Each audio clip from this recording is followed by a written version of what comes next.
Oh, hey, hello there. What's going on, everybody? Welcome to the Stokastic.com NFL Showdown live before lock for a little Thursday night football action. Real good game we have here. Before this kicks off, I'm assuming we could have a classic on our hands tonight. So pull out the VCRs and record this one, baby. But I'm happy to be here with you. Hopefully you're happy to be here as well. This is the last Thursday night football show of the season. That's right. We won't be doing Thursday night football until 2023 and later in 2023. So let's have some fun. I'm Dave Loughran at Loughran_D, LOUGHY_D, joined as always by the Showdown Shaman himself, Neil Orfield at Player Q DFS. What's up, brother? Did not even realize that this is the last Thursday night football show of the season. That's crazy. So this is, I assume, the last Thursday night game of the year. Yeah, that's wild. Because they do all 16 games in week 18 on Sunday. That's crazy. But it'll be a fun show as usual. Looking forward to this. Obviously, we have a weird one once again on Thursday night football with the Titans not really caring, not having anything to play for. The Cowboys need to win this game. I'm expecting it to be a blowout, but you never really know with NFL football. So looking forward to it. Me too, man. Happy to have you guys with us talking a little football. 14-point spread in this game. No Derrick Henry for the Tennessee Titans. Doesn't look like we're going to have any Tony Pollard either. It's going to be a wild one. There's no doubt about when I say a wild one, it seems so obvious, but the obvious usually doesn't play out. That's why we've got the shaman with us. He's going to guide us through a little bit of strategy today. And just looking at this slate, Neil, I mean, straight out of the gate, you're talking about the top play probability over on our our top showdown and single game tool is. So we have the likelihood that these guys will be a top play. CeeDee Lamb, number 1, Prescott 2, Elliott 3. Then you have Haskins and Dobbs. They're like 6%, right? At 4 and 5. So and then 5, 6, 7, 8 are all Dallas. But it's 25% Lamb, 22% Elliott, Prescott, 20% Elliott. Then it just bottoms off and falls off a cliff. So as it stands right now, the most popular captain options are going to be from the Dallas Cowboys, specifically Lamb, Elliott, and Prescott. But I don't think we can ignore some of the other options we have here. Just in the event that maybe you want to go and load up on all 5 of your flex players, maybe the Tennessee defense somehow stands up at home and it's a low scoring game. I think there's a lot of different ways to attack this. Yeah, absolutely. I don't know who I want to play from Tennessee. That's the first thing. You have to play somebody from Tennessee. That's the hardest part, hardest thing to figure out here. Certainly Titans defense is in play here. I'm surprised to see we actually have negative leverage there. 1.6% ownership in the captain spot, 0.6% chance of being optimal in our sims for the Titans defense. So maybe that's not the approach we go with. But then, you can always play guys like Hassan Haskins, very cheap. Josh Dobbs, they put him down at 6,000 and now of course he's starting. So the cheapest starting quarterback that you'll see ever. That's the floor that they put quarterbacks at. So that's kind of a fun play. A lot of different ways to approach this one. It'll be fun. Let's get into it. All right. So we're going to build a lineup around midway through the show. I felt like, congratulations to me for figuring this out in week 6 or 17, but we'll be better next year. We always build a lineup at the end of the strategy show. That's fun. The end of this show, it's more so just like a throwaway piece because it doesn't help anybody because we're rushing. So we're going to do it in the middle of the show, but let's do this, Tyler. We're going to have chat pick the captain. Now, the only way we can do this, we can't get too crazy here. This isn't to say that you can't have other captains. You absolutely can, and we're going to talk through that. But we only have 4 options. So let's take the top 4 guys in our single game showdown top plays tool, right? So the top 4 guys that have optimal captain probability. So that is Dak Prescott, CeeDee Lamb, Ezekiel Elliott, and Hassan Haskins, who's very interesting here. Neil, those are the top 4 likely the top 4 optimal captains from top down. I think we'll start there. We'll let chat figure that out, and then midway through the show we will build the rest of this lineup.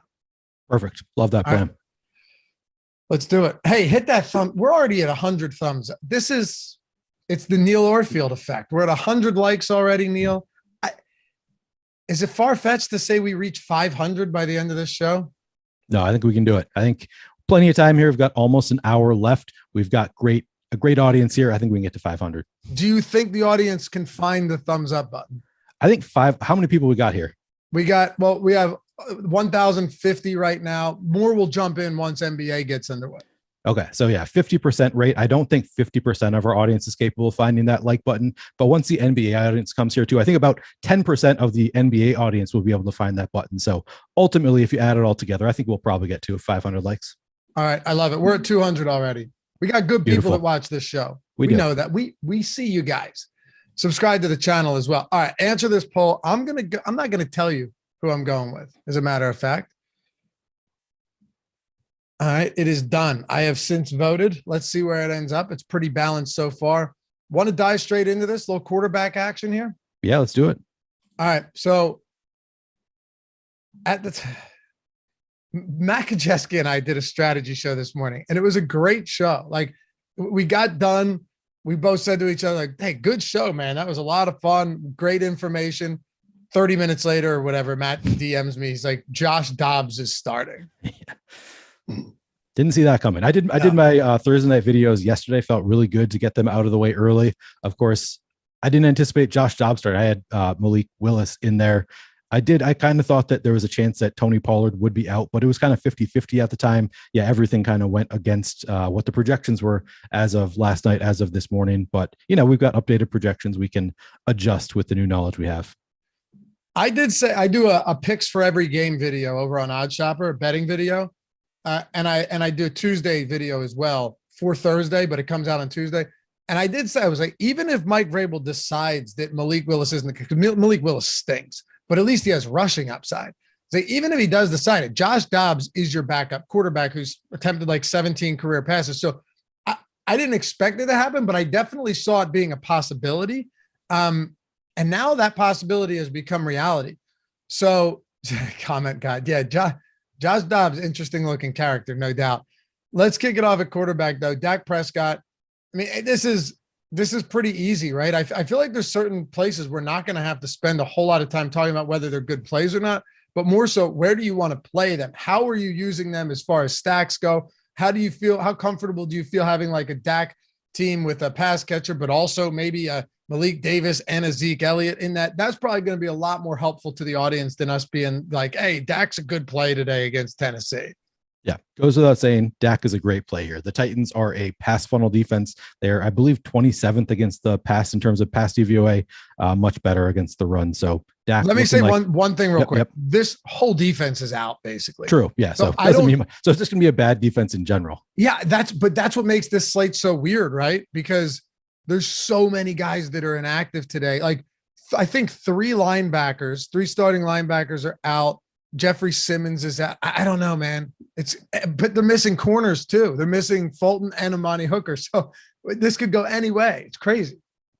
Yeah. And honestly, that might be points in favor of Ezekiel Elliott. Like, the defense being so bad, it doesn't make as much sense for the Cowboys to take risks. And generally, it's riskier to throw passes than to run the ball if you don't need to be throwing. So it might be a point in favor of Ezekiel Elliott that the defense is banged up and it's just going to be a bad defense all around. The Cowboys are probably going to have their way with this Titans defense, but I still think that Dak makes for a very good play. He's probably going to be, at a minimum, he's probably going to put up 12, 13 fantasy points on a slate where there's probably not going to be a lot of fantasy points to be had. And more likely he's going to score more than, I would expect that he's going to score, 18, whatever our projection is. He's probably going to hit close to that projection and obviously a ceiling for a lot more. So I like Dak a lot. As far as how I'm using Dak, if I have Dak in the captain spot, my preference is to have multiple pass catchers, so two or more pass catchers.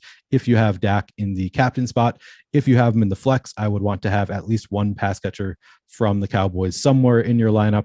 He does have a little bit of rushing upside. He's not one of these quarterbacks who rushes for under 10 yards per game, but I think he's under 20 yards per game. But he's got a little bit of rushing upside. So I think it's viable to play him in a skinny stack with just one pass catcher. But in general, if he's at captain, I want to have multiple Cowboys pass catchers in the flex. I think that's all that I really have to say about correlation with Dak. He's a great play. Play him with at least one pass catcher, generally two if he's in captain spot. Really, what else do you need to say? Nothing. There isn't anything. I bet the over on his in passing touchdowns earlier in the week over 1.5. Of course, I didn't know the entire defense was going to be out. Yeah, I don't like it as much now. I still think they'll funnel to the pass, but I also think this could be one of those games where if you get up early, then you're just running the football regardless, because it's going to be tough for Tennessee to score. I have an interesting take though. Once we get to Hassan Haskins, I think I think it'll intrigue you a little bit, Neil. Looking forward and we'll to get your I have an interesting take on Haskins. We'll get there shortly, but first we got to talk about Josh Dobbs, and he is a quarterback, so there's that. Like if you guys aren't familiar with Josh Dobbs, Tennessee College, right now Tennessee Titans. He was in Pittsburgh in 2018, Pittsburgh in 2020. He's attempted 17 passes for his career. He has an interception and 0 touchdowns. We're talking garbage time, never started a game in his life. That's what we're dealing with. Okay. I mean, this is by no stretch somebody that we should feel particularly comfortable with. Maybe he rushes a little bit. Maybe I suppose it's possible in this spot, but at least Malik Willis in a game where they likely are playing from behind, probably he had 100-yard rushing upside. Where does the upside come into play with Dobbs? Yeah, so I think that you're kind of underselling the rushing upside just a little bit. I mean, if you look through his college stats, I mean, and of course, this is we're several years removed from it, so who knows if he can still move like he could in college, which is his senior year was 2016. So he's a bit older. Maybe he doesn't have the same rushing upside he once did, but that's my hope at least. I said after I made the videos, I said just substitute Dobbs in for Malik Willis, because you look through his college stats. His last couple years in college, he played 13 games his senior year, rushed for 830 yards and 12 touchdowns. His junior year played 13 games, rushed for 671 yards and 11 touchdowns. So at least in college, back in 2016. So we are 6 years removed from there. He was an elite running quarterback. My hope is that they're going to use him that way once again. Of course, we have no idea if they will in this game. As you said, we have a very, very small sample size with Josh Dobbs as a pro, but at least, based on those college stats, I'm still assuming that he's got some rushing upside. Who knows? I mean, nobody really knows what to expect here. He was just signed by the Titans like a week ago. Like he hasn't even been on the team that long. We have no idea how they want to use him, but I still think he probably has some rushing upside. And honestly, he doesn't need to rush for 100 yards to be potentially the player you need from the Titans here. If he rushes for 40 yards and a touchdown and throws for another 75 yards, that's probably enough for him to be somebody you need from the Titans, because he only needed one player from the Titans. We're probably not going to have more than a couple, maybe. I mean, we could need the salary savings, but most likely you're probably going to end up with an optimal lineup that's 1 to 2 Titans. And I think there's a pretty good chance that it is Dobbs if he does, run at least a little bit. Do you think that it's crazy to think that he's maybe still got rushing upside 6 years removed from? Yeah. No, I don't think I think Malik Willis is better in that respect. Josh Dobbs, though, he had 2 rushes for 57 yards and a rushing touchdown in the preseason this year. So there's that, right? Yeah, it's a good sign that he can still move a little bit if he's still doing it in the preseason this year. So I'm kind of assuming that he is still an elite rushing quarterback, and playing him that way. As far as correlations and such go, I'm not requiring any pass catches with him. Even when I have him in the captain spot, I treated him the same way that I treated Malik Willis, which is, I gave boost to the pass catchers. I prefer to have a pass catcher if I've got him in the captain spot, but not forcing it. And certainly in the flex, I think he is viable without any pass catchers. I honestly spent a lot of time thinking about this, because it's weird that you have a game where you've lost 5 straight and you're basically just throwing your hands up here. You're going, all right, we don't need to get off the schneid. We don't need to get back on track for this one. The only thing that matters is week 18 against the Jaguars, right? This game technically doesn't matter at all. But at the same time, I was wondering, like, do you not want to see more of Malik Willis with Ryan Tannehill sidelined for an extended period of time? Maybe Vrabel's going, I've seen enough of Malik Willis. Maybe Josh Dobbs has something that Malik Willis doesn't have. And by something, I mean literally anything at all. I mean, they're still likely a playoff team. So like, it kind of makes sense. If they Jags, baby. I mean, I'm cheering for the Jags. I want the Jags in there, but Jags are favored to make the playoffs over them. Yeah, but the Titans are still fighting for the playoffs, so they want to. Yeah. I mean, they're going into this expecting to be a playoff team. I'm not saying that. I'm certainly cheering for the Jags, but the Titans at this point, they're still competitive. They want to be a playoff team, so they want to play their best quarterback. And Malik Willis, we know is not great just based on, what we've seen this year. He looks really bad. Maybe Josh Dobbs is, he's a veteran. Maybe he's a little bit more composed out there. So maybe they're just hoping that he's the guy that they need. So I don't think that they're going to go back to Malik Willis next week. I could be completely wrong, but I think it'd be weird for them to bring Josh Dobbs in for this game and then bring in Malik Willis next week, which some people are speculating on Twitter that they're trying to keep Malik Willis healthy, but I really don't think that's the case. I think they want to see what they have in Dobbs. My expectation is that they're going to start Dobbs this game. If he plays at least okay, he's going to start next week as well. Who knows? Maybe if he's really bad, maybe they won't. Maybe they'll abandon it. But I assume they're going into this with the expectation that he is playing next week as well, and they want to see what they have with him. I think it's a what the fuck kind of thing. I'll tell you what I mean. I think it's a if he's okay, we can play him next week. If he's terrible, this game meant nothing, and Willis is back in. That's true. They're just seeing what they have. Right? Why not? Are you captaining Dobbs? I think you could. I don't know. Let me actually look if I have any Dobbs captain currently. I think I might, just because he's so cheap. He's 6,000. I do have. I have a little bit of Josh Dobbs at captain. I think that he's certainly a viable captain, again, because of that rushing upside. Again, I'm not forcing any kind of correlation with any pass catchers, but I'd prefer to have at least one pass catcher if I have him in the captain spot. So I think he is a viable captain. Of course, good place to look if you are trying to figure out, is he viable captain? Is our top showdown plays tool.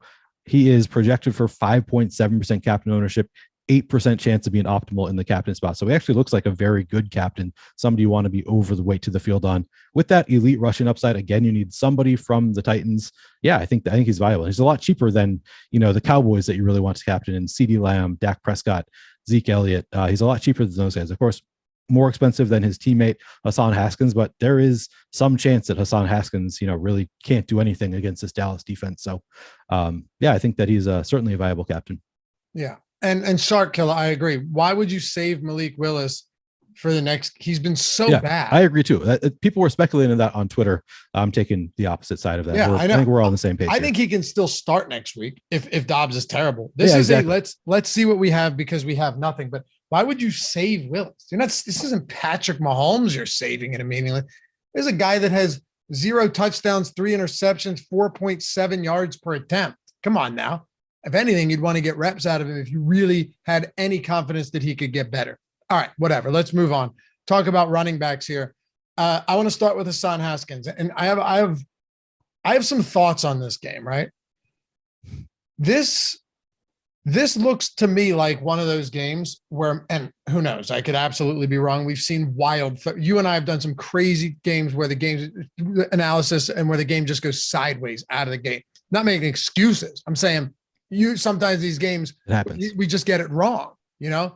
But Hassan Haskins, this could be one of these spots where Mike Vrabel has already waved the white flag, and it appears that way. He's resting guys. He's resting 6 starting defensive players. Derrick Henry. He doesn't know what he has at quarterback. Across the board, it's bad. I could see this being one of those spots where even if they fall behind, they just keep running the football. Even if they fall behind, are you having Josh Dobbs throw 40 times into the defender's hands? Now this is operating under the assumption that Josh Dobbs is just an abject failure, which I don't think is an unreasonable assumption, especially given that Dallas pass rush. I wouldn't be surprised if they just keep running the football. And if that's the case, they could be down by a lot and just keep smashing the ball into the line. Keep running Hassan Haskins. What's the point? The white flag has been waved. I'm not really sure the game plan going into this is, hey, if we fall behind, let's let Josh Dobbs throw 45 times and embarrass ourselves even further. Just saying that is a real possibility. So you mean if things aren't working out with Josh Dobbs, you could see them just continuing to run? Not that that's their game plan going in. Why not? Yeah. Yeah, no, that makes sense to me. And if things are working out with Josh Dobbs, it's even better for Hassan Haskins. Yeah, absolutely. Yeah. So I was gonna say well, they want to see what they have in Josh Dobbs, but I agree with you. That's probably early on in the game. They want to see what they have in Josh Dobbs if it's not working out, yeah, you're right. They really are. They probably have waved the white flag. They probably will just run the ball a lot more. Do you think it'll be just Hassan Haskins? I mean, the reports coming out have been that Hassan Haskins is going to get a heavy workload here. I'm a little bit interested in Julius Chestnut as well. I think that, they could mix in the RB2.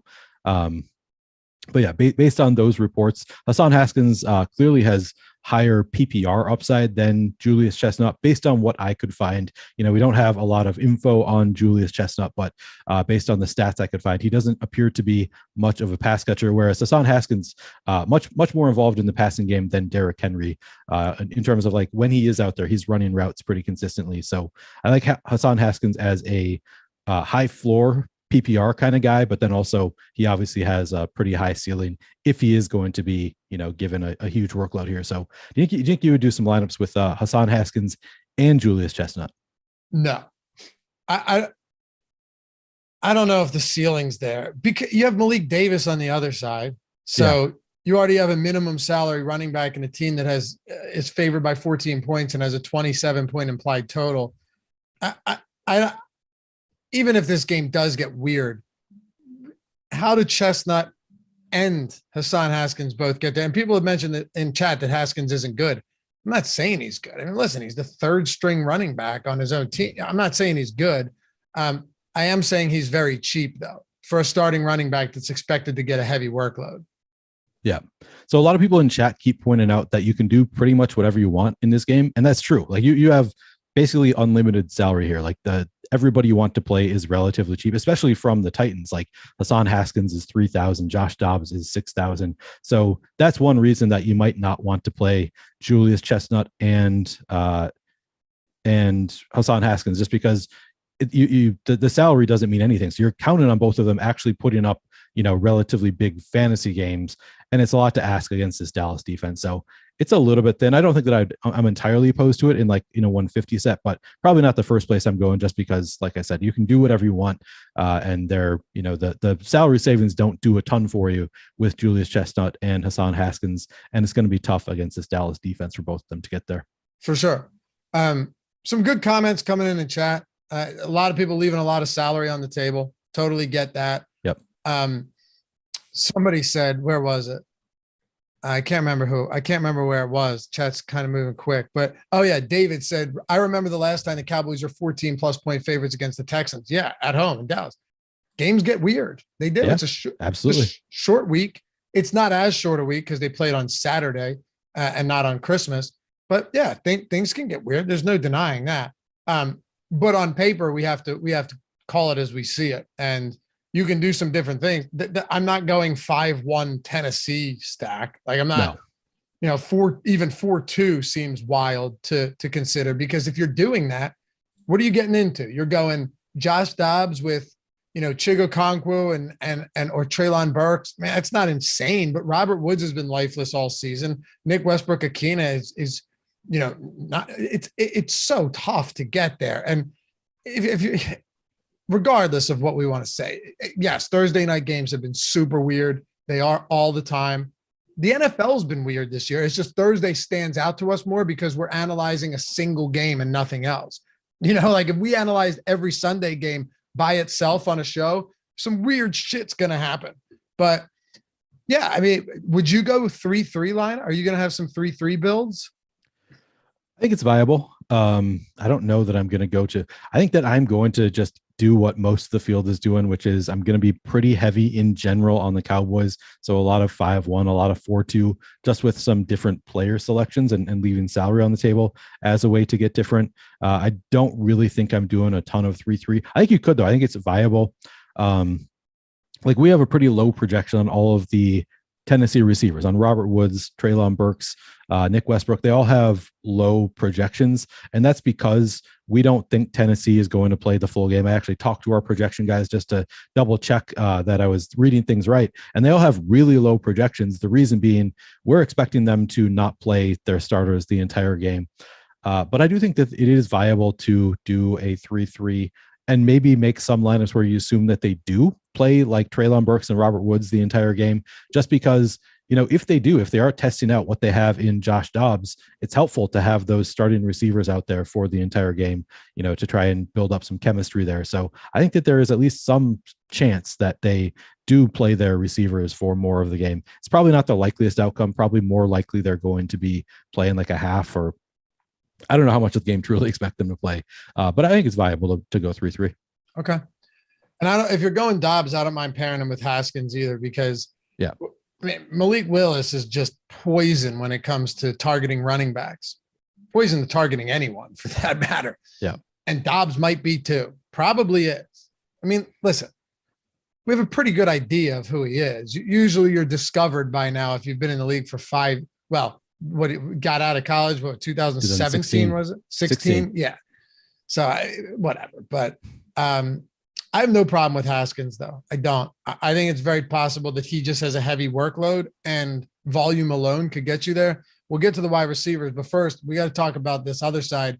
Elliott's a fantastic play, and I quite frankly have zero problem pairing him with Malik Davis today. I mentioned to you before the show, for 39.5-yard rushing prop for Malik Davis on FanDuel right now. You may look at that and say that's low, or like, oh, that's who cares about that? Well, I could tell you at minimum salary, very rarely do you get a guy that has essentially a 40-yard rushing prop. And here's the most interesting thing to me when it comes to this one. What if I told you that Ezekiel Elliott's prop for rushing yards is sub 70? That's really interesting. Yeah, 70, sub 70 and 40. Yeah, I guess we're expecting more of a split than you might assume with maybe Hassan Haskins just comes in and plays or the Tony Pollard role. Yeah.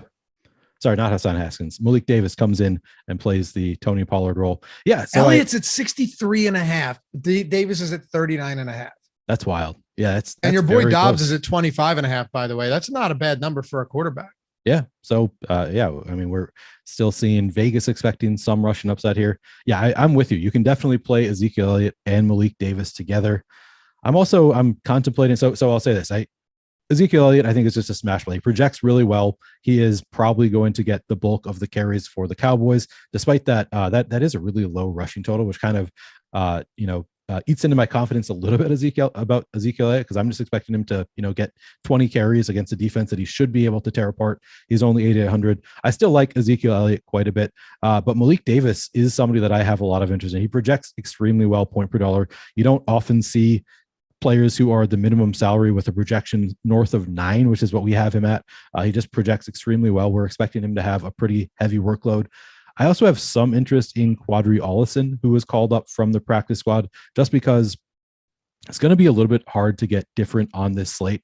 I think that everybody is going to be able to is going to be playing some lineups that are leaving salary on the table. So that's not quite the cheat code that it often is in terms of trying to get unique, like trying to make lineups that not many people are going to have, because some of the top projected lineups this week are like using like 46,000 salary on DraftKings. Like some of the top projected lineups do leave a ton of salary on the table. So just leaving salary by itself might not be enough to get unique on this slate, which leads me to players like Quadri Ollison, which again, I think you can pair him with Malik Davis or Ezekiel Elliott, maybe even all three, under the assumption that the Cowboys do just absolutely blow the Titans out of the water, and then they're going to be rushing it late, and they'd probably rather rush with Quadri Ollison and Malik Davis than Ezekiel Elliott. So I kind of have interest in all three of these Dallas running backs, and I think with Quadri Ollison we're projecting for 1.6% ownership, that makes me really interested in Ollison as well. Okay, I like it. Are you willing to play, now, are you playing Davis and Ollison together in lineups? Are you allowing that? I'm allowing it. Yeah, I'm willing to. I might even be willing to play all three of them together, just under the assumption that the Cowboys play it safe. They don't need to throw the ball against this defense if they just tear them apart. I don't think that's the likeliest scenario that they're going to rush it, 60 times in this game, or 50, whatever it would take to get there. But I think that there is some chance that they do rush it, north of 40 times and use all three of these running backs throughout the game. And, I expect that Quadri Ollison probably not involved in the first half. Maybe I could be wrong about that, but I could play all three of them under the assumption that late in the game, if the Cowboys have a big lead, the Titans aren't really able to move the ball. Maybe the Cowboys say, you know what, we don't really need to use Zeke anymore. Let's just run out the clock with Quadri Ollison. So I think it's viable to play any combo of these three running backs from the Cowboys. So we have almost 600 votes to see who our captain's going to be, Neil. It is interesting. Get your votes. We're gonna build this lineup in just a minute. We got Zeke and Lamb pretty close to each other. Haskins pretty far behind. Prescott up there. You'll see it at the top, right? See that thing up there that says poll in the chat. If you haven't voted yet, did you get a vote in? Did you vote? I did, and I am with the people on this one. Okay. All right. I like it. I won't tell you where I'm at until we get there, but we're almost at 600 votes. So Tyler, running up the numbers on these polls, man, on this poll. It's good numbers. All right, cool. And we're going to hit 500 likes. No problem. We're 140 away. We still have 30 minutes. I think that's a foregone conclusion, Neil. Absolutely. We can get there. Yeah. You know what else is a foregone conclusion? That there's an overlay at No House Advantage right now. Beautiful. I haven't looked. I bet there is. Tyler will pull that up. The overlay there has been insane. They just upped their first match deposit bonus from $50 to $100. All of the tools that we have for No House Advantage are built by Awesemo himself, built by Alex Baker, one of the best DFS players ever. You got the optimal lineups tool. You got the player projection tool, player prop projection, and all you're doing is building lineups with player props. The props are static. They don't change. You're just taking the over or the under. The ones you like the most go at the top of the lineup. They get the most points, kind of like a showdown. The ones you like the least, they go at the bottom. They get the fewest points. But despite the $100 match deposit bonus and all of our tools, the overlay is where you're going to make money. Like if you were to play in these contests for a month straight and it continues to overlay at such a high clip, it's insane to think what your ROI looks like compared to contests you're playing where there's zero overlay at all. And also much sharper players. Think about, what are we at, 699 out of like 1,300, 1,200? Yeah. So what percent does it say on there? It's got it. What I don't know that in my head. It was 55% or 55% or something like that. That's 30 minutes from kickoff. The link's in the description. The link is in chat. Tyler can throw it in there. Take advantage of it. You'll get $100 first match deposit bonus. All our tools for No House Advantage free, massive overlay. And if you're looking for the big bucks as well, you can play against the house. If you hit all your picks, you 21x your entry fee. So yeah, great place to play. Massive overlay. Get in there. No House Advantage, sponsor of Live Before Lock show right here. Almost 700 votes on that. Neil, let's build a lineup before we talk about wide receivers here. All right, let's do it. So with 669 votes, we have Hassan Haskins at 17%, Dak Prescott at 22%, CeeDee Lamb at 28%, and Zeke, late job pulling away from this one, 34% for Ezekiel Elliott. So yeah, 34%. It looks like we're going Zeke. Yeah, Tyler just closed the poll out. Let's go Zeke at the captain spot. All right. I'll let you go first. I'm going to choose Zeke at the captain spot. Okay. All right. So after Zeke, I will go. I'll go straight to Malik Davis. Let's do the double running back right away. That's where I was going to. Sorry to steal. You're good. All right. I will. There's plenty of ways we can get a little weird here as well. I don't think we need to yet, so I'm going to throw CeeDee Lamb in there. Okay. So we need somebody from the Titans. Yeah, you obviously also don't need Dak in a lineup that looks like this if you don't want to. Yeah, you can make a lineup where you're assuming they're just running the ball the whole game. And then Zeke's the only one with the big game and through the air. Yeah. I think I want to throw Josh Dobbs in there just because I do think he has that rushing upside. You don't necessarily have to correlate him with anybody. So I think I'll go Josh Dobbs. Okay. So we're talking large field tournament here, right? Yeah. So this is large field tournament. I'm actually going to, just looking across all of this, I'm throwing Haskins in there. And the reason is, you mentioned it. The guy will be out there on passing downs. I think he's also going to be out there on rushing downs. It's entirely possible that you do see with Dobbs and not Willis just more dump off opportunities. I know Tennessee doesn't target their running backs a lot in the passing game, but I still think that this is an interesting play that probably won't be all that popular if we're throwing Haskins in with the Josh Dobbs lineup. Not to mention, if both of them potentially get there with their legs, you might not need Josh Dobbs to get Haskins there with his arm. True. Yeah, I don't mind that call. So are we at 5 now? Yeah, we have one left. We have 16,200 to go. That's good. So we can play whoever you want. All And you've got so we've got both running backs. We've got CD Lamb already. I mean, we could just go Dak Prescott, and we're leaving a lot of salary on the table. I'm trying to think if that's just too chalky, though. I think it is. What you said, Dak? Yeah, if we throw Dak, I mean, we're leaving a lot of salary on the table there. I think that's going to be pretty popular. Yeah, don't you? You would know better than me. I think it's not going to be unique. I think that even though we'd be leaving a ton of salary on the table, it's still not going to be unique just because every player we're choosing there is somebody people want to play. And people have gotten a little bit, have wisened up to leaving some salary on the table being a way to get unique. Especially on a slate like this. But I don't think we want to go with another Cowboys receiver necessarily just because then we're asking a lot of the receivers doing PPR. Right. Maybe we could, but man, it's tough now. So we've got Zeke, Davis, Dobbs, Haskins, and CD Lamb. Yep. So we've already got 2 from Tennessee. Probably don't want somebody else from Tennessee. I mean, we kind of have to go with a pass catcher from the Cowboys, right? So maybe like a Dalton Schultz. That's fine. Unless you're interested in getting rid of Lamb, playing another far less popular Cowboys pass catcher, and then going with Dak.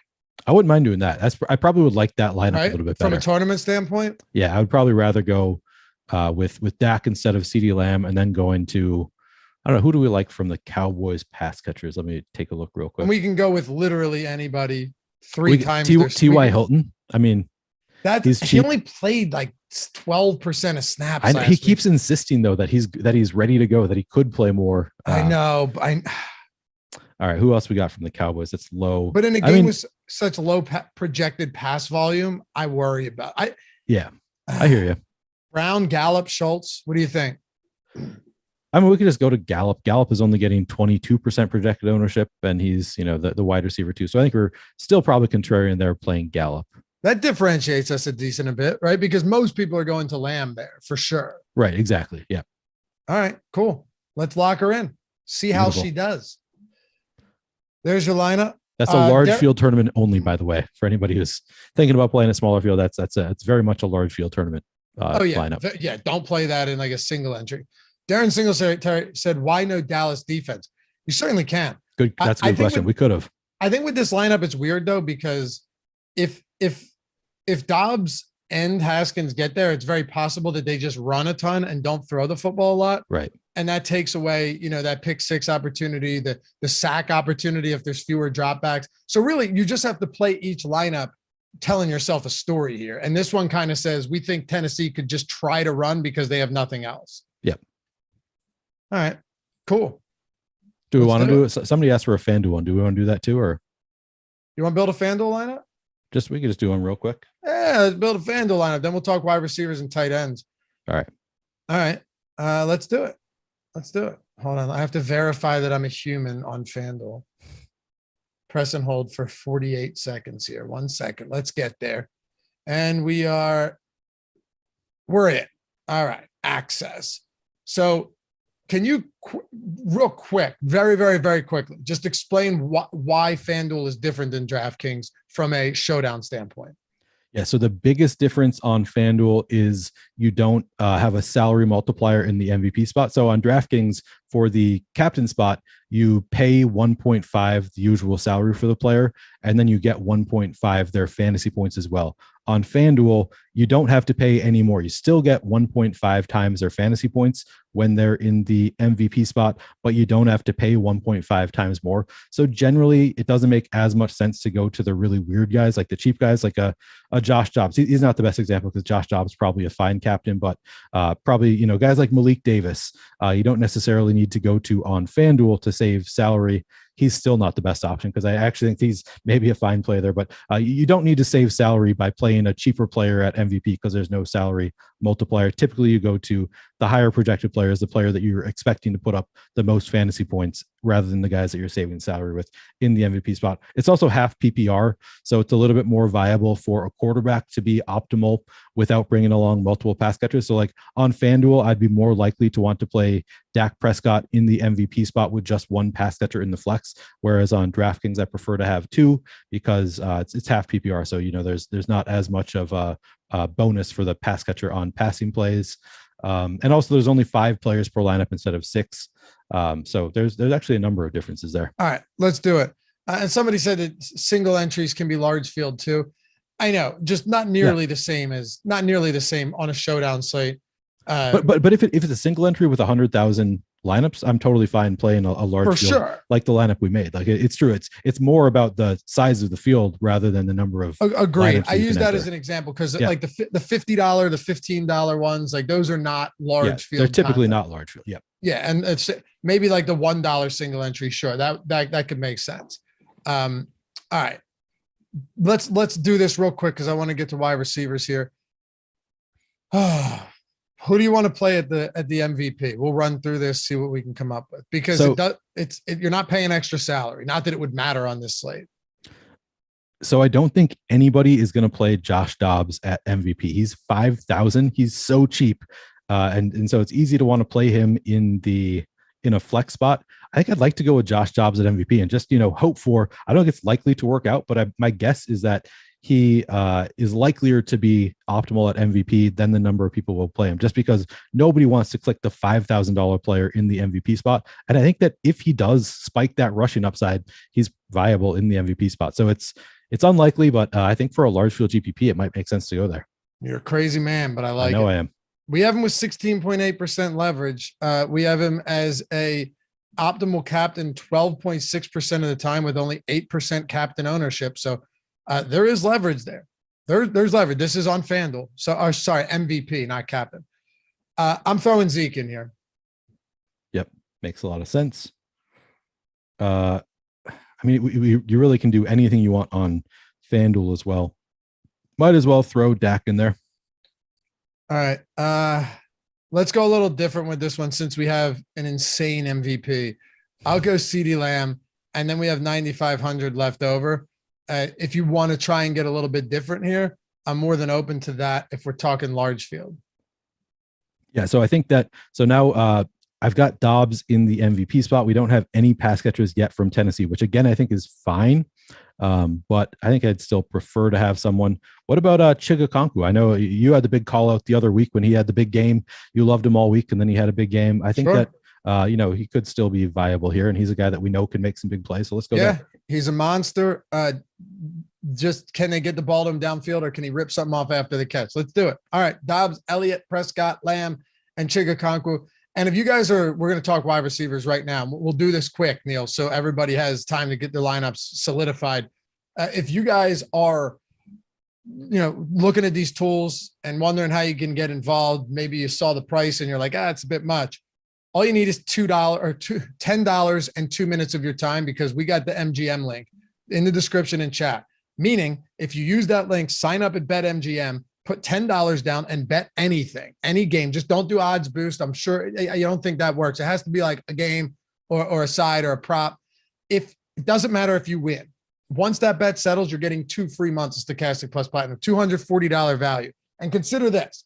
You might be like, well, why would they do this? It's easy. We want you guys to check it out. And then we want you to win because we have faith in the tools that they're going to help you win. So maybe you were playing with a smaller bankroll, smaller stakes, didn't have you were like, what's the point of me signing up for this much money each month if I'm only playing this much? Well, now you could sign up for $10, get 2 months, takes $230 off of it. Actually, all of it, because with BetMGM, if you lose the bet, you get everything back in free bets up to $1,000. Risk-free bet on top of this promo. We want you to win. You want to showcase our tools. You check out our lineup generators and the ownership, top stack, boom bust, not just for football, but every sport you get access to. And then you bank a tournament, you start winning some money, and you're going to want to stick around, right? So it's all there is to it. And join the Discord. Take advantage of all the tools we have, including the Discord. Get in on the community, banter, make some friends. More than anything, make some money. $10. Use the link. Follow the simple description. Simple. It takes 2 minutes to get it done. You're in. It's crazy to not consider this. So anyway, BetMGM. Check them out. Come over. Hang out. 2 free months. If you hate it afterwards, you can bounce at no risk to you whatsoever. All right, wide receivers. I don't think we need to spend a ton of time on CeeDee Lamb. He's an excellent captain. He's an excellent flex. I'm really more interested in how we proceed with the T.Y. Hiltons, with the Noah Browns, with the Michael Gallups and the Dalton Schultz. I think for the sake of time, we should probably spend more time on those guys than someone like CeeDee Lamb, who's clearly the best option in the entire game from a receiver perspective. Yeah, that makes sense to me. We can forego talking about CeeDee Lamb too much. He's clearly the alpha receiver for the Cowboys. He projects extremely well. He's expensive. See, if you can fit CeeDee Lamb in your lineup, generally it's going to make sense to, other than, sometimes like the lineup that we went away from CeeDee Lamb for the purpose of getting unique. That's really the only reason to get away. He projects extremely well. You should have him in some lineups tonight. What are we doing with the other receivers for Dallas? Yeah, so Gallup and Noah Brown, certainly pretty interesting. Neither of them getting a ton of ownership. We've got Gallup at 22%, Noah Brown at 18%, so relatively low owned. And this is a game that Dallas wants to win. So I actually like both of these receivers quite a bit for Dallas. A lot of interest in Gallup, a lot of interest in Noah Brown. In terms of what our sims tell us, we've got Gallup at 20. He looks very neutral. 22% projected ownership in the util, 21% chance to be an optimal. Actually, a little bit of negative leverage. 4.5% captain ownership, 2.5% chance to be an optimal in the captain spot. So a little bit of negative leverage on Michael Gallup, but he's a pretty clear wide receiver too. He runs routes on like more than 80% of passing plays for the Cowboys. If you're expecting the Cowboys to be passing in this game, Michael Gallup certainly a very strong play. Noah Brown, the wide receiver 3, a little bit of negative leverage here as well. 3.4% captain ownership, 2.6% chance to be an optimal, 17% util ownership, 15.7% util optimal. But again, Noah Brown is running routes on, over 70% of passing plays for the Cowboys. He's only 5,200. He's a wide receiver 3. He's certainly viable as well. Those are the three main guys that you want to play from just a projection and likely success standpoint. Those are the 3 Cowboys receivers you want to play. And then I brought up T.Y. Hilton earlier. As you said, he has not been very involved so far for the Cowboys. There have been some, whispers. He's been saying that he's ready for a full workload. There have been some whispers that maybe they're going to get him more involved. We know T.Y. Hilton is capable of breaking off a big play. So I have a little bit of interest in T.Y. Hilton just as a contrarian play. We have him projected for very little ownership. So that's the reason I have interest in T.Y. Hilton. He's 4,400. We're projecting him for 6% ownership in the utility spot. We have him optimal only 0.5% of a time, so massive negative leverage there. But of course, that's there's a lot of volatility there. That's assuming that he's not going to come in and take on a big workload, which he's probably not. I mean, they've got 3 very capable receivers already, but wouldn't be shocking to me if Dak hooks up with Hilton for a very long touchdown here. So I kind of like T.Y. Hilton just as a contrarian play as well. Okay, I'm gonna hit on some super chats here. Steve Schuster, any chance, thanks for the super chats to all of you. I'll say it in advance. Any chance Prescott sits and rushes a play? No, they while it's unlikely, they can still win the division. They can still clinch a bye. So no. Sam Van Dam, help, season championship. Connor hasn't practiced, seems doubtful. I can add Hassan and Davis, or wait out Connor and start, or start Davis / Hassan. And don't do that. Just wait out on Connor. Pick up Keontae Ingram if he's out. Connor's been playing almost the entirety of every game. It's an illness. It's not an injury. So he could bounce back from this tomorrow or Saturday and be okay. It's a tricky spot, but going to a team with a 13.5 point total and a non-NFL caliber quarterback is problematic. Wardy says, good morning from the UK. What's up, man? Who do you guys think is the best captain play for cash games, Neil? We had actually that question twice, so we can knock that out twice. I mean, you can really play whoever you want in these lineups. So for cash games, I think I'm going straight to Dak. I think that he is the likeliest to be optimal at captain. I should double check our tools here, but so we have Dak optimal in the captain spot. Yeah, 19.8% of the time. I think that he's got the safest floor here. I think it's Dak for me. Okay, and then the last one here was single entry on FanDuel. Is Lamb a good option as MVP? Absolutely. Yes. No question about it. Definitely. Yep. Very good option. Thank you guys. Appreciate it. All right. On the other side, it's ugly here. I mean, I think Okonkwo's fine. Okonkwo is fine just because he's cheap, but he's not a priority. Robert Woods is not a priority. Nick Westbrook-Ikhine is not a priority. My favorite wide receiver here would probably just be Burks, because they might get creative with ways to use the guy that they drafted following, the AJ Brown trade. And he does have upside. Like, I still think Burks is going to be a good receiver. still wildly disagree with the trade. Makes no sense to draft a prospect and trade away a sure thing. But more than anything, I do think Treylon Burks would be my number one as far as preference goes. I don't really have much interest in captaining any of these wide receivers for Tennessee, though. I don't think I do either. You could consider it. Again, just because of the reasoning that I gave earlier, that I think that there is some chance that these guys actually do get full run or close to it, just because the Titans want to see what they have in Josh Dobbs, and it's easier to do so when you have your best receivers out there, just to try and get him to make some plays, build some chemistry. But our projections are assuming, I think projections across the industry are assuming that these guys are not going to play a full slate here. They're sitting Derrick Henry. They really have nothing to play for here. They want to be ready to go for next week. So most likely these guys are not playing full games. So yeah, it's a little bit tough to really want to play multiple of them. I think that it's viable to play one of these Tennessee receivers. You could play, I like Treylon Burks. I'm with you there. They're all projecting for really low ownership. We have Treylon Burks at under 10% ownership. Robert Woods, I mean, we have them both at like right at 10% ownership, both Burks and Woods. We've got Westbrook at 9%. So they're all coming in really low owned because people are assuming they're not going to play the full game. But even in a half, one of these guys could pay off their salary. They could be, if they Woods gets up, or Burks, probably the better example, a 40-yard touchdown, that might be the highest score you get out of anybody from Tennessee, and he's still relatively inexpensive. So I do think that all of these guys are viable. I think that I'm probably disinclined to play multiple of these receivers from Tennessee in a lineup, just because I think it's most likely they're not going to be playing a full game. But I think they're all viable at relatively low salaries. Not very safe options. They are, I would say, only large field GPP options, just because we don't really know what to expect in terms of playing time. But I do think that they're outs for these guys to put up big scores here. So I don't hate them as plays. Are you stacking Dobbs with multiple receivers? No, I'm certainly not forcing it. Even Dobbs at MVP, I'm not, or at captain, I'm not forcing even a single receiver just because of the rushing upside. But I do prefer to have at least one receiver when I have Dobbs in the captain spot. So I don't mind having a Dobbs with a Robert Woods, or a Dobbs with a Treylon Burks, or even Westbrook lineup. I think that those are viable lineups to play. We have 1,500 people watching. We actually are still 58 likes away from 500. I thought we'd be there by now. Plenty of time. We got 8 minutes? Hit that like button. Yeah. Please. 58 of you possibly atone for your sins here.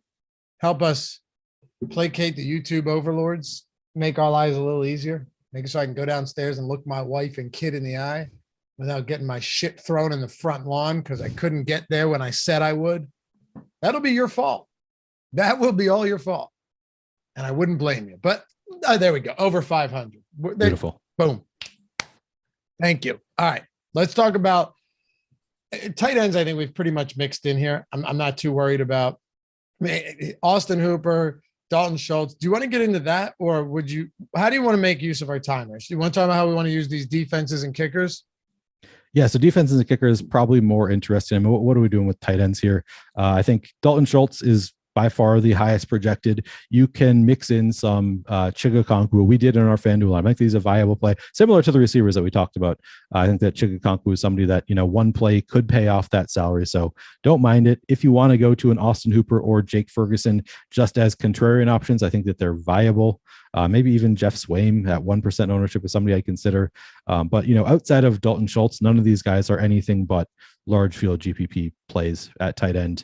As far as kickers and defenses, the Dallas guys project way better than the Tennessee kicker and defense, as you might expect. I mean, Brett Maher is the is the kicker on the favored team here, and he's only 200 more expensive than Randy Bullock, and he projects just significantly better. So, in general, my preference is the Dallas side of the kickers and defenses, but the Tennessee guys are going to be lower owned. We've got the Titans defense at just 13% projected ownership. We've got Randy Bullock at 10.5% projected ownership. So there is some merit to playing these guys in a tournament setting. But in general, the Dallas guys project a lot better. And obviously the Cowboys defense going up against Josh Dobbs and Hassan Haskins it's tasty. You can, there's definitely some appeal there for the Cowboys defense. The downside is the 5,800 price tag and the 24% projected ownership. And of course, the fact that the Titans might just not throw the ball. So makes it less likely that they're going to turn the ball over much if they're just running it over and over. So there is some downside to playing the Cowboys defense here. Does price tag matter in this game? That's a good point. It really doesn't. So the 5,800 price tag doesn't actually make that big of a difference. I think that I actually do have some interest in the Titans defense, just because. So I talk about all the time that when I'm setting up my optimizer, I allow for 5 players on DraftKings against just the defense of the opposing team, or 4 and 1 on FanDuel. I think that this is the kind of spot where it could make a lot of sense to do a full Cowboys onslaught with the Titans defense on the other side, just because they are 3,200 and they're about as likely as anybody on the Titans to put up fantasy points here. Like, we just might not see anything from the Titans offense that's very appealing. The defense, they could pick 6, a couple sacks. There are ways for this defense to get there. It's a little bit thin just because they are all of their starters are out and they're a bad defense to begin with. So you don't love that. But at 3,200, I think that they are viable at relatively low ownership. All right. Corey had a super chat as well. He said, if game gets out of hand, do we feel confident Tennessee goes for it on 4th and 1, or if close enough, will Bullock just get the opportunity? I mean, if it's out of, I don't even know if it has to be out of hand on 4th and 1. 14-point dogs, just go for it, right? Yeah. Just, wide open throttle, just go for it. I don't think Bullock is crazy on a showdown slate, but I wouldn't be shocked at all if they're just taking chances in this game. It's clearly a throwaway game with how they've ruled so many players out. Yeah, they're not really trying to win this game. They don't really care. I mean, it's good reps out there. So they're the players who are out there are presumably going to be playing hard. But yeah, I think that most likely they're going to be going for it rather than kicking. And a $10 super chat from Hops, just to say thanks for the content and happy holidays, DFS players. Thanks, man. Thank you. Appreciate you. Final thoughts here, Neil, before we wrap this one up, and shout out to Tyler for producing this show for us. If you had to, if you're playing one lineup, single entry, or even, one lineup, smaller field, okay, would you captain one of the 4 players right now that we have in our, in the top 4 optimal lineup percentage, or would you go different there? One lineup, I'm probably just rostering one of those 4 and getting different elsewhere. I guess Josh Dobbs is not in those 4, so he's probably the other one that you could consider anybody, but you can do pretty much whatever you want, as we've talked about throughout the show as far as salary goes. So you don't really need to go to these cheaper guys as a way to get different. I think that it makes a lot of sense to just go to Dak, CD, Elliott, Haskins, or Dobbs are probably the first 5 places I'm going to, and not really thinking about anybody else. So I'm just doing one lineup. And we'll wrap it with this. Chris Ostro with a super chat, actually using his free super chat. You can join down below too. You want to get the custom emojis, the sweet badges that you see next to all those names. And as you see here, the free super chats as well. Other stuff we do for you guys on top of that. He asked, who is your best leverage play on FanDuel? We're almost up against it. So if you had one guy, don't even need analysis, who would your best leverage play on FanDuel be? I mean, seeing Quadri Allison at 0.1% at 5,000, I'm kind of inclined to go there. I get it. Who knows? Maybe Allison gets a little bit of work. I don't think anything's going to shock us in this game unless Tennessee comes out and just shits on Dallas. But that seems pretty unlikely. Final score prediction, Neil. Do you have some? Give me a final score prediction in this one. I'm going to go Dallas 28, Titans 10. I like that. What are you thinking? I like that. I was right around there, and that's right around their implied totals as well. I'm going to go 28-13. I wanted to go 28-10. I feel like you might see some garbage time work here for Tennessee if it just gets wildly out of hand. I'll go 30-10 Cowboys. 30-10 Cowboys in this game. Watch, it's like a 1-point game.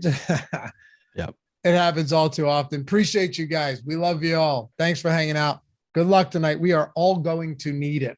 Follow Neil at PlayerQDFS, me at Laffy_D. Shout out to Tyler for producing this one. Thanks to all the super chats, everyone who hit that thumbs up, subscribe to the channel, showing us love here.